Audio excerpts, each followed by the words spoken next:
Nothing in my years at that hospital prepared me for the sound the doors made when she came through them. I thought I knew what fear looked like, until a wounded white shape crossed the threshold and asked for help without making a sound. The hospital at night always felt like it was holding its breath. Fluorescent lights hummed softly above empty chairs. Monitors blinked in quiet rhythms, and the smell of disinfectant lingered like a second skin. Emma had just finished charting when the automatic doors slid open without warning. At first, she thought exhaustion was playing tricks on her vision. The pale shape moved through the glass. Too large, too fluid, casting a long shadow across the tile. Then she saw the blood. Dark drops splattered against the polished floor, each one echoing louder than the last in the silence. The shape stepped fully inside, and impossible became real. A white tiger stood there, breathing hard, eyes steady, as if the building itself had called her in. Emma froze, coffee slipping from her hand, as instinct screamed for distance. She had spent years learning how to respond to chaos, but nothing in her training covered this. The tiger did not snarl or bare her teeth. She limped forward instead, favoring one massive paw, her movement slow and deliberate. Blood matted the fur between her toes, and her sides rose and fell with shallow effort. Despite the size, the power, there was something unmistakably fragile in her posture. When the tiger stopped in front of Emma, she lowered her head and gently rested the injured paw against Emma's shoe. The contact was light, almost careful. The message was clear without a sound. This was not a threat. It was a request. Time seemed to stretch as Emma met the tiger's gaze. The animal's eyes were sharp but dulled by pain, intelligent in a way that made looking away feel like a betrayal. Emma noticed the slight curve of the tiger's belly then, the subtle sway that spoke of life carried inside. Pregnant, vulnerable, alone, fear coursed through Emma's chest, but it tangled with something stronger, something quieter. She crouched slowly, keeping her movement soft, her breath steady. The tiger did not retreat. Instead, she lowered her head further, a silent surrender that stripped the moment of all pretense. Emma reached out and placed her hand against the broad white fur. It was warm, real. The tiger exhaled a long, trembling breath and closed her eyes. The hospital remained eerily still, as if everyone sensed that sound would shatter what was unfolding. Emma felt heat radiating from the tiger's body, the unmistakable sign of fever. She could see the wound clearly now, the swelling, the dry blood tracing a painful path down the leg. Every rule she knew hovered in her mind, every warning, every protocol. Yet none of them mattered as much as the weight of the trust being offered. Emma stayed where she was, her hand steady on the tiger's brow, grounding them both. The tiger leaned into the touch, her massive frame easing by inches, finding balance in the presence of a single human who had not turned away. With careful steps, Emma shifted her body, guiding rather than pulling. The tiger followed, one slow movement at a time, never rushing, never resisting. Their reflections passed along the hallway walls, an image that felt borrowed from another world. The danger had not disappeared, but it had softened, reshaped into something shared. By the time they reached the quiet end of the corridor, Emma understood something profound had already occurred. No words had been exchanged, no promises made, yet a boundary had been crossed, not just by the tiger entering the hospital, but by both of them choosing trust over fear. Morning light filtered weakly through the narrow windows as the hospital adjusted to its newest, quietest patient. The tiger lay in a repurposed surgical suite, her massive body curled carefully on padded mats, breathing slower now, steadier. Emma had closed the doors herself, drawn the blinds, and silenced every unnecessary alarm. The hospital Hello, continued its beautiful. routine beyond those walls. You're such a good But inside the boy. room, Yes, you time are. moved differently. Compassion had replaced protocol the moment Emma decided to stay. She washed her hands, checked the wound again, and spoke in a low, even voice, the same one she used to frighten patients who needed reassurance more than answers. The tiger listened, ears flicking There we gently, are, all wrapped up. eyes tracking Emma's movements with calm And awareness. here are the antibiotics. Treating the injury was not quick You're doing very or clean. well. The wound had deepened with infection, the tissue swollen and tender beneath Emma's careful touch. Each step required patience. Emma cleaned the gash slowly, pausing whenever the tiger's muscles tightened, waiting until tension eased. The tiger never snapped or growled. When pain surged, she let out a low rumble that vibrated through the room, a sound of endurance rather than warning. Emma noticed how the tiger would lower her head during those moments, pressing her chin against the padded floor, grounding herself. It was restraint born not of training, but of trust. Emma adjusted bandages, administered antibiotics, and stayed close, never rushing, never assuming more than a moment allowed. Days unfolded with a rhythm neither of them questioned. Emma returned at the start of every shift, and often stayed long after it ended. She brought fresh water, portions of raw meat, and clean linens.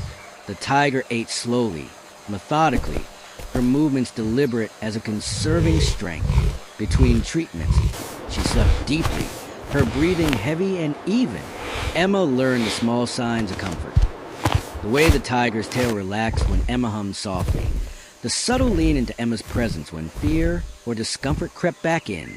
The bond grew not through dramatic gestures, but through repetition, through showing up again and again without expectation. As the days passed, the pregnancy became impossible to ignore. The gentle rise of the tiger's belly was more pronounced now, her sides rounding with life. Emma found herself placing a hand there during quiet moments, feeling the warmth beneath her palm. She imagined cubs inside, unseen and unaware of the strange sanctuary their mother had found. The realization deepened Emma's sense of responsibility, but it did not overwhelm her. There was no rush to solve everything at once. Care became about small victories, reduced swelling, steadier steps, longer periods of rest without pain.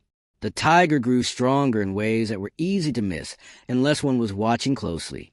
She began to stand longer, to stretch her injured leg with cautious confidence. Her eyes brightened, following sound from the hallway, curious but unafraid. Sometimes she would lift her head when Emma entered, meeting her gaze with recognition that felt mutual. There were no words exchanged, no need for them.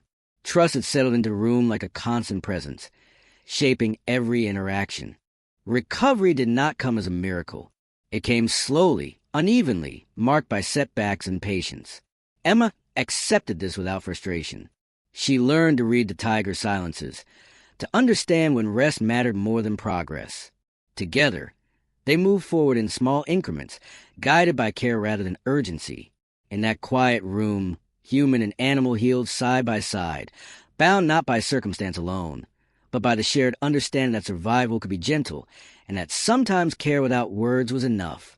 The release day arrived without ceremony, carried in on clear air and quiet preparation. Emma stood near the transport crate as the forest breathed around them, pine and damp earth filling her lungs. The tiger emerged slowly, white fur bright against the dark soil, muscles moving with renewed strength. She paused, scenting the wind, listening to the layered sounds of birds and distant water. This place belonged to her, in a way the hospital never could. Emma felt no rush to speak or reach out. Gratitude sat between them, heavy but calm, replacing the fear that had once defined their first meeting. When the tiger finally stepped forward, it was with confidence, her injured legs strong beneath her weight. They did not draw the moment out. Emma understood that lingering would only complicate what was meant to be simple. The tiger turned once, eyes meeting Emma's with quiet recognition, then disappeared into the trees, her white coat fading until it was nothing more than memory. Emma stood still long after the forest reclaimed its silence. There was sadness, but it did not ache. It felt clean, earned. Back at the hospital, life resumed its familiar rhythm.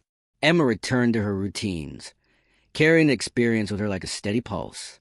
She spoke of it rarely, knowing some things lost their meaning when explained too much. Time moved forward, as it always did. Winter arrived gently, snow settling along the mountain roads and dusting the hospital grounds. One late evening, as Emma finished her shift, she noticed movement near the edge of the parking lot lights. A shape stood where forest met pavement, unmistakable even at a distance. The tiger stepped forward, larger now, healthy and alert.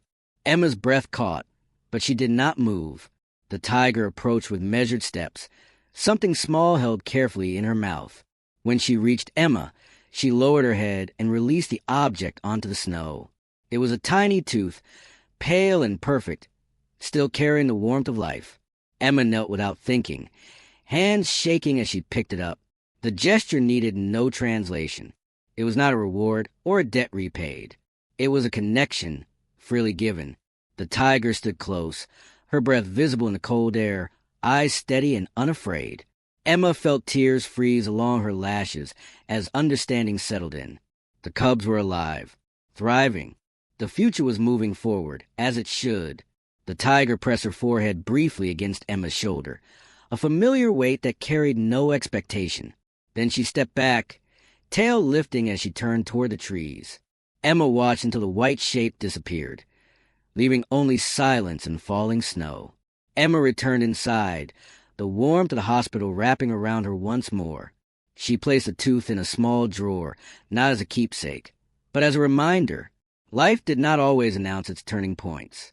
Sometimes it arrived quietly, asked for nothing, and left behind meaning rather than proof.